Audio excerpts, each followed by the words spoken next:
This is Roy Damary of Robert Kennedy College, and this video is about how to write an academic paper with particular emphasis on academic literature reviews. The material in this presentation applies particularly to literature reviews because they are usually part of most of the papers you will have to write, including your thesis at the end of your formal studies with modules. But most of what I have to say in this presentation covers almost any paper, even if it doesn't have within it a formal literature review.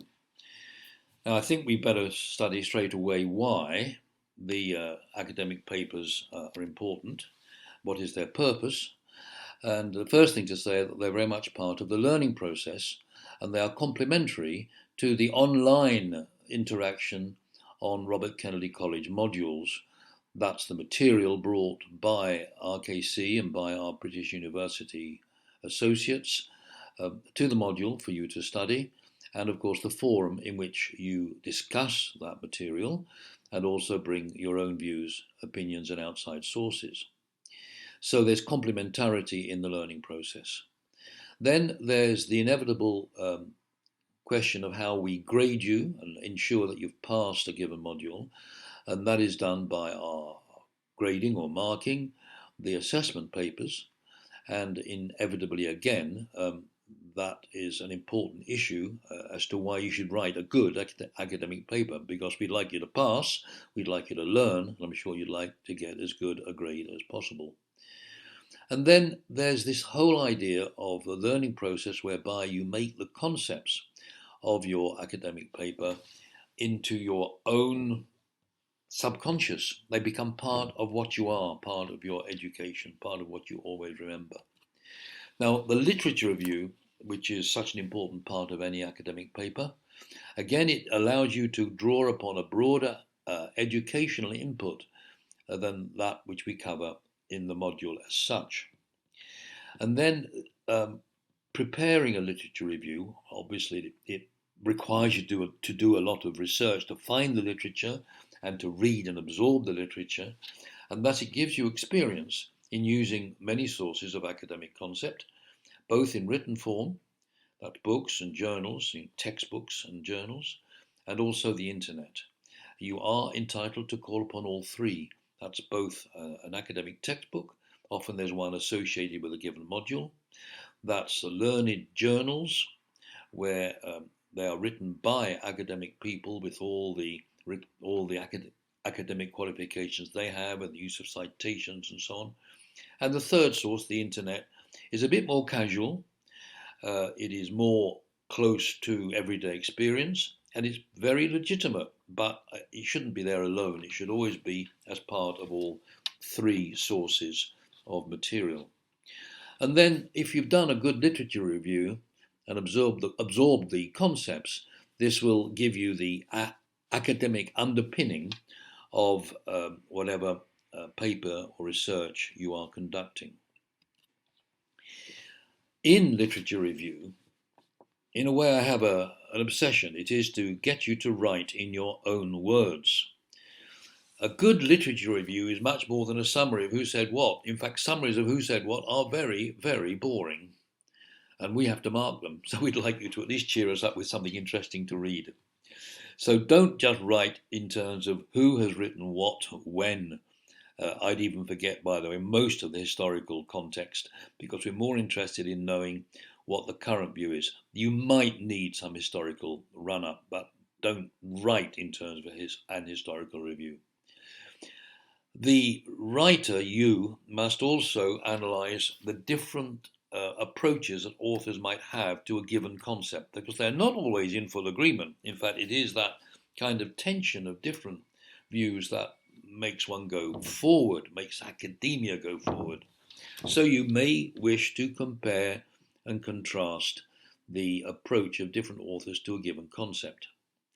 But then we are faced with this great challenge of having you express all this in your own words. That requires something very obvious but quite difficult, which is full engagement of the brain. You can't just well, more or less copy paste, even if you're paraphrasing, putting something down on paper without really understanding it. We need your own words so written that you have made the concepts your own. So, citations. We need citations for several reasons. In fact, they are absolutely necessary today in any academic paper, and they are particularly needed in literature reviews. They have to be delivered in the Harvard reference style. That's the name of the author, then a comma, then the year of the publication, and you put that in brackets, usually after your own words. And of course, the idea is that the reader can look up the full reference in the bibliography. Citations lend support to the writer's text, to your text, and anchor what you've written in current academic opinion. And this avoids you writing simply a personal essay saying, well, in my job I've achieved this and achieved that and I've learned the other. You can't do that in most academic papers. You have to support what you are writing with citations, and then perhaps you can then illustrate with some reference of something you've come across personally. Too many citations are bad. If you have a long paragraph with many citations in it, the readability of that paragraph just disappears. It's very difficult for a reader to follow a line of thought when it's always being chopped up by something in brackets with the name of an author. So don't do that. Best only have a couple of citations in a given paragraph, and best have them at the end. They don't have to be at the end, but it's usually a good way of avoiding this breaking up of the flow of words, which can so wreck the readability of a paper. Still more on how to ensure your own words. And here what you have to do is lay aside the idea of writing about who said what and think in terms of concepts. So you put the concepts first and the authors second. The authors have to be acknowledged through citations as having found the concept or voiced the concept. But it's the concept which matters. And they might have different views, even opposing views. So now what you do is write in paragraphs where the first sentence of the paragraph does not mention the name of an author, but mentions the concept. The rest of the paragraph should develop, and right at the end put the author's name as a citation. It's not a strict rule, but if there is something strict, it would be don't start the paragraph by saying so-and-so has written that, or according to so-and-so this. At least start that opening sentence of a paragraph by saying what concept is being dealt with it. When it comes to direct quotations, my first bit of advice is don't use them.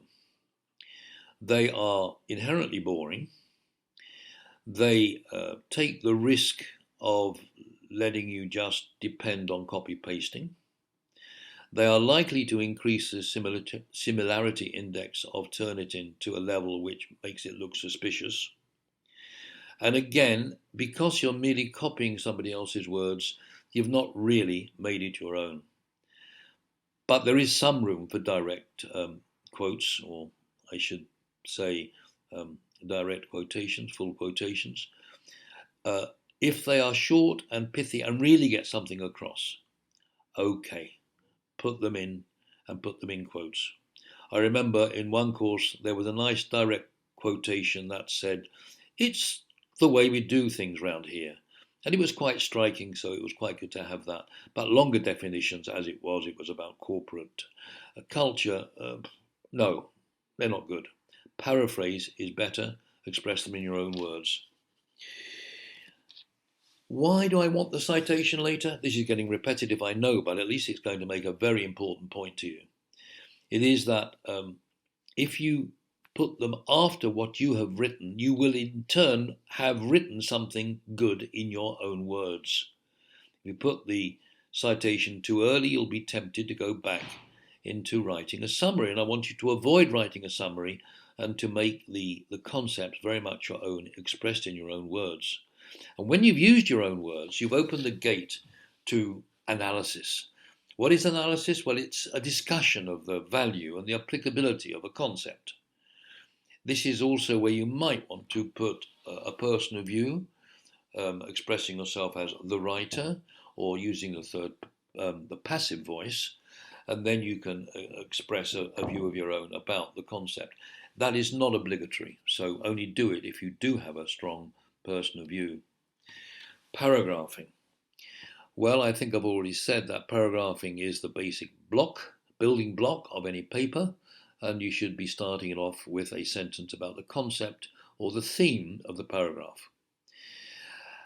So in any writing, actually, whether it's academic review or not, you should be telling the reader what the rest of the paragraph is dealing with. Then you expand, explain, and critique what you've said in the opening paragraph. You might want to include an illustrative example, but if you do, make it short in that paragraph, or start a new paragraph referring to the previous paragraph and saying you're now going to illustrate the concept you've just described. Paragraphing is the basic building block, and it might come first. Some of us like to write our text, our paragraphs, and putting the headings later, but you don't have to do it that way. Many people, probably the majority, prefer to design an overall look to the paper they're writing and then write the text under the headings they've developed. But stick to the theme, the idea, the principle of one theme, one paragraph, and don't change themes in mid-paragraph. So your headings, which will be over several paragraphs, are best chosen to reflect the various topics or subjects which are to be covered in an assessment. If you stick to the one theme per paragraph, it's most unlikely you will fall into the trap of writing massively long streams of consciousness type paragraphs. So I expect them to be fairly modest in length, maybe 2, 3, 4 sentences. On the other hand, don't go to the opposite extreme of doing one sentence paragraphs. That makes the paper very bitty and undeveloped. The sentences themselves should not be too long, because one loses track in a long sentence.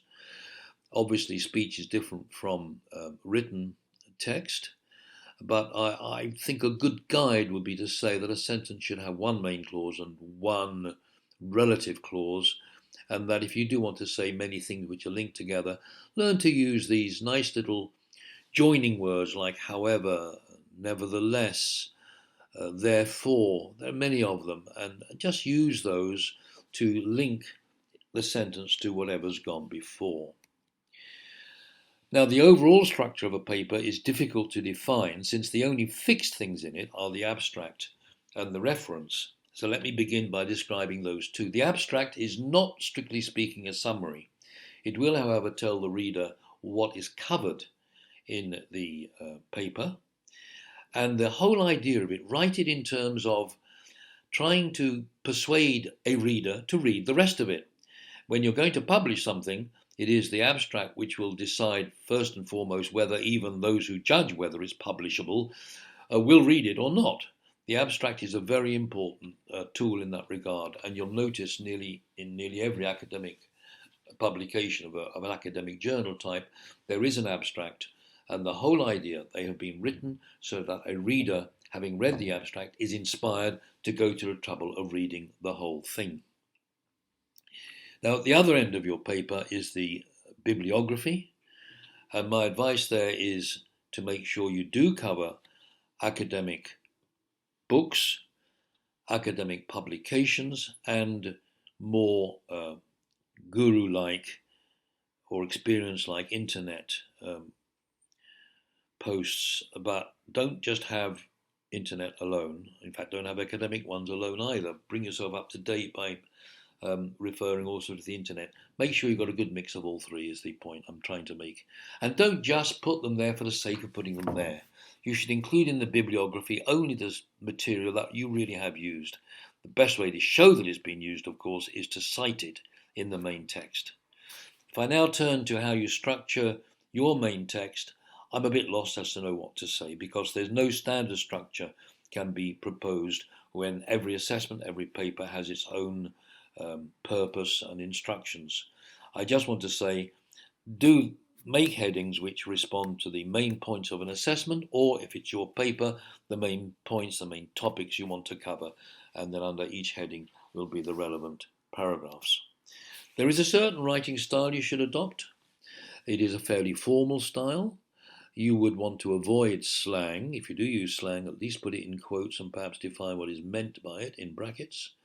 And you should really be using the third person rather than writing in the first or second person. And I would urge you quite often to call upon the passive voice. I know that the spell check will often tell you move to an active structure. Okay, use an active structure as much as you can, but sometimes falling back on the passive voice is a very convenient way of keeping a paper very impersonal. If you do want to refer to yourself, it is probably better to call yourself the writer than to use the term the author or the authors for the academic writers or authors that you are studying. Write in a simple and straightforward style, and please avoid those silly, boring phrases like, it is important to note that. Okay, well, maybe it is important to note that, but just note it, just write it. Don't say that it's important to note it. My final word in this presentation is to encourage you to apply the principles I've spelt out here. If you use them well, you will write a quality academic paper, always provided, of course, as per the second bullet on this page, that you have read and you fully understand the demands of any assessment. Don't rewrite an exam question. You have to answer the one that the university or the college puts you, and be sure you've understood it, and then write your paper accordingly. And remember this: if you learn to write good academic papers for Robert Kennedy College, it will stand you in good stead all your professional life, because an awful lot of what we do is still in the written form.